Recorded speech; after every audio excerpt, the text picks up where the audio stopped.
பிராண்டடாக ஊறுகாயில் bed ஜாரில் வைக்கிறாங்க, class ஜாரில் வைக்கிறாங்க இல்லையா, அந்த ஊறுகாயில் இது எப்படி மாறுதுன்னு சொல்கிறேன். அங்கே வந்து சால்ட் கண்டென்ட் வந்து 10% தான் போடுறாங்க.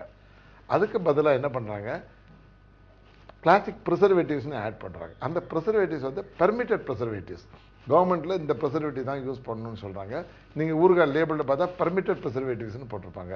அந்த பெர்மிட்டட் ப்ரிசர்வேட்டிவ் யூஸ் பண்ண எந்த ஊறுகாய்களும் நல்ல ஊறுகாய். அது வந்து ரொம்ப பிராண்டட் இதில் தான் அந்த பெர்மிட்டட் ப்ரிசர்வேட்டிவ்ஸுங்கிறது போல்டாக போடுவாங்க.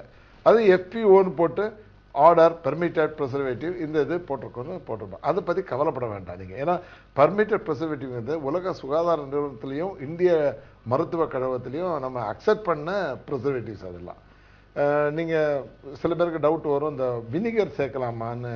நீங்கள் வினிகரில் பார்த்துருக்கீங்களா? இது வினிகரில் இந்த வெஜிடபிள்ஸோ இதுவோ எதையும் ஊற போட்டுட்டு ஒரு 1 or 2 months ஊற போட்டுட்டு அதுக்கப்புறம் தான் ஸ்பைசஸ் ஆட் பண்ணுவாங்க அப்படிங்கிற மாதிரி ஒரு கான்செப்ட் இருக்கு. இப்போ வந்து அந்த வினிகர்ங்கிறது அதனோட கெமிக்கல் நேம் வந்து அசிட்டிக் ஆசிட். அது வந்து ஒரு சாதாரண வேதிப்பொருள். இதை வந்து உடம்புக்கு சேரக்கூடிய ஒரு வேதிப்பொருள். இப்போ பார்த்தீங்கன்னா எல்லாமே வேதிப்பொருள் தான். நீங்கள் வினிகருங்கிறது ஒரு வேதிப்பொருள். அந்த வேதிப்பொருள் வந்து வயிற்றுக்குள்ளே போன உடனே அந்த ஸ்டொமக்கில் வந்து ஒரு ஹார்ம்லெஸ், அதாவது வந்து எந்த பாதிப்பும் ஏற்படாத வேதிப்பொருளாக மாறிடுது. வினிகர் வந்து ஒரு ப்ரிசர்வேட்டிவ். இப்போ நீங்கள் வெங்காயத்தை கூட, சின்ன வெங்காயங்களை நீங்கள் 5 ஸ்டார் ஹோட்டலில் பார்த்தீங்கன்னா வெங்காயத்தை ஊற போட்டு வச்சுருப்பாங்க. அதை அப்படியே கடிச்சு சாப்பிடலாம். ரொம்ப டேஸ்டியாகவும் இருக்கும். அந்த வினிகருக்கு ஒரு சுவை இருக்கும் கண்டிப்பாக. அதனால எந்த வித பிரச்சனையும் கிடையாது. உங்கள் ப்ராப்ளம் வந்து இப்போ நான் திருப்பி சொல்ல வரேன், இந்த பேஷண்ட்டுக்கு கொடுக்குறோன்னு வச்சுக்கோங்க.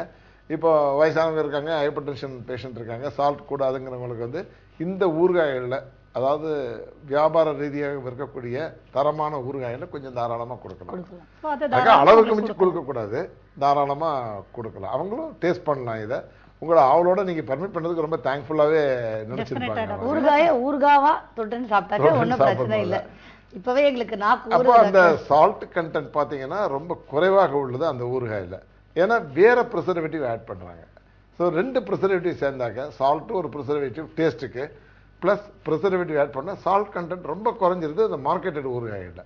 ஸோ பிபி பேஷண்ட்ஸும் அது தாராளமாக சாப்பிடலாம். தாராளமாக இல்லை, அளவோடு சாப்பிடலாம்.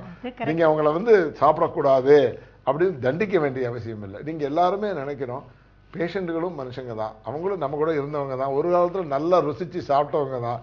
அவங்கள போய் இது சாப்பிடாத அது சாப்பிடாதுன்னு சொன்னால் அவங்களோட வியாதித்தன்மை ஜாஸ்தியாகி ஒரு சைக்காட்ரிக் ப்ராப்ளம், நம்ம வியாதியஸ்தர், நம்ம ஒன்றும் பண்ணக்கூடாது, ஒரு டிப்ரெஷனில் லீட் பண்ணிட்டு இருப்பாங்க. நம்ம அந்த டிப்ரெஷனே ஒரு பெரிய வியாதி.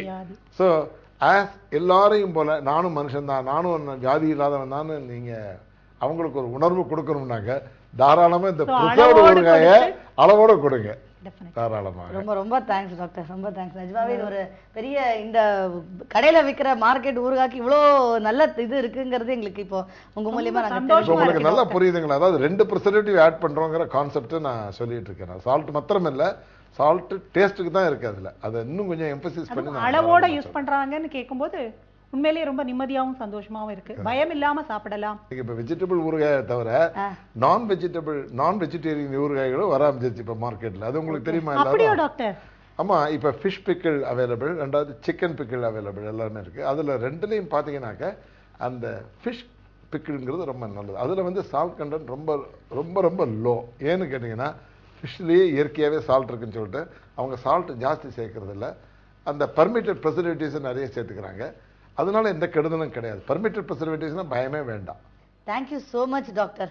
மார்க்கெட்ல விற்கிற பிராண்டட் ப்ரிசர்வ்டு ஊறுகாய்க்கு இவ்வளோ மதிப்பு இருக்குங்கிறத சொன்னீங்க. ரொம்ப ரொம்ப தேங்க்ஸ். என்ன மீனாட்சி, இப்போ இது மாதிரி நான்வெஜ் ஊறுகாய்லாம் வந்துருச்சுன்னா நம்ம அவசரத்துக்கு டக்குன்னு இதை வச்சு விருந்தினர்கள் வந்தா கூட ஒரு நான்வெஜ் ஃபீலோட அவங்களை ஜமாச்சிடலாம். என்ன சொல்றீங்க? டெஃபினட்டா டாக்டர், ஊறுகாயை பத்தி இவ்வளோ பேசினோம், இந்த அப்பளத்தை பத்தி கொஞ்சம் தெரிஞ்சுக்கணும் டாக்டர். அதுல கூட உப்பு நிறைய இருக்கு இல்லையா? வாஸ்தவமான ஒரு கொஸ்டின் தான் அது. ஏன்னு கேட்டிங்கன்னா அப்பளத்தில் வந்து ப்ரிசர்வேட்டிவ்னு நம்ம வீட்டில் தயாரிக்கிற விஷயங்களில் வந்து இந்த அப்பளத்தில் கொஞ்சம் உப்பு ஜாஸ்தி தான் போடுறாங்க. இது கமர்ஷியல் ப்ரிப்பரேஷனில் வந்து சில பேர் சொல்லுவாங்க அதில் சோடா ஆட் பண்ணுறான்னு சொல்லுவாங்க. அந்த சோடாலாம் ஜாஸ்தி ஆட் பண்ணுறதில்ல. தரமான ப்ரிப்பரேஷன், திருப்பி சொல்கிறேன், தரமான ப்ரிப்பரேஷனில் வந்து சோடா ஜாஸ்தி அவங்க சோடாவே ஆட் பண்ணுறதில்ல. சொல்லப்போனால் அவங்க வந்து சால்ட்டை தான் ப்ரிசர்வேட்டிவ் யூஸ் பண்ணுறாங்க. பட் அந்த சால்ட் கண்டென்ட் வந்து ஓரளவு கம்மியாக தான் இருக்குது. அப்பளம் வந்து நிறைய சாப்பிடுறது சால்ட் கொஞ்சம் இன்க்ரீஸ் ஆகும். பட் அப்பளத்தில் சால்ட் குறைச்சி இருந்தாக்க அந்த அப்பளம் வந்து வெரி குட் ப்ரோட்டீன் ஃபுட். ஏன்னு கேட்டிங்கன்னா உளுந்து, ஃபுல்லாக உளுந்து.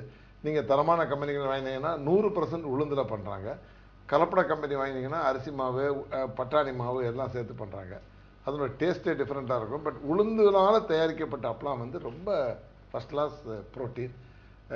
நான் வந்து சில பேருக்கு ஆட் பண்ண சொல்லுவேன், இந்த ஒபிசிட்டி ரெடியூஸ் பண்ணுறவங்களுக்குலாம் வந்து அப்பளத்தை ரெகுலராக சாப்பிடுங்க, பசிச்சப்போ அப்பளத்தை 2 சாப்பிட்டு தண்ணி குடிச்சிங்க சொல்லுவேன். ஃபில்லிங்காகவும் இருக்கும், நல்ல ப்ரோட்டீன் கண்டென்ட்டும் ஜாஸ்தி இருக்கும். அப்பளம் in fact is a very good food. ஆனால் என்னென்னு பார்த்தீங்கன்னாக்கா இந்த சால்ட் கண்டென்ட் அதில் கொஞ்சம் ஓரளவு இருக்கத்தான் இருக்குது. ஸோ பேஷன்ஸுங்கிற பாலில் அப்பளம் ரொம்ப சாப்பிடக்கூடாது. ரெகுலராக இருக்கிறவங்க எவ்வளோ வேணாலும் அப்பளம் சாப்பிடலாம். டிஃபனுக்கு பதிலாக கூட அப்பளம் சாப்பிடலாம். ஒன்றும் பொரிச்ச அப்பளம் சாப்பிடலாமா டாக்டர்? பொரிச்சு சாப்பிடலாம், அது ஒரு டேஸ்ட் தான். பட் உங்களுக்கு ஆயில் கண்டென்ட் கொஞ்சம் குடிப்போம். பட் பரவாயில்ல, அதனால நான் பொரிச்சு சாப்பிடலாம். பட் சுட்டாப்பளம் ரொம்ப சேஃப்டி ஜாஸ்தி. ரொம்ப சந்தோஷம் டாக்டர். தேங்க்யூ. அப்பளம் சாப்பிடலாம்னு சொன்னதும் என் பையன் முகமெல்லாம் பூரிச்சு போயிடும். I am very happy doctor. Thank you very much doctor. Meenakshi, இப்போ ஒரு முக்கியமான ஒரு டாபிக் நம்ம வந்து டிஸ்கஸ் பண்ணணும், இந்த ஞாபக சக்தி. ஐயோ, அதை பத்தி பேச ஆரம்பிச்சா இன்னைக்கு ஃபுல்லா பேசிண்டே இருக்கலாம்ப்பா. இப்போ நிறைய பேருக்கு பார்த்தீங்கன்னா ஞாபகம் மருதிங்கிறது ரொம்ப அது ஒரு வியாதியா டெவலப் ஆயிட்டு வருது. எதனால? கான்சன்ட்ரேஷன் லேப்ஸா என்னன்னு தெரியல. அடுத்த வாரம் கண்டிப்பா டாக்டர் கிட்ட இதை பத்தி நம்ம கேட்கணும். என்ன நேயர்களே, அடுத்த வாரம் சுவையும் ஆரோக்கியம் நிகழ்ச்சியில மீண்டும் சந்திப்போம்.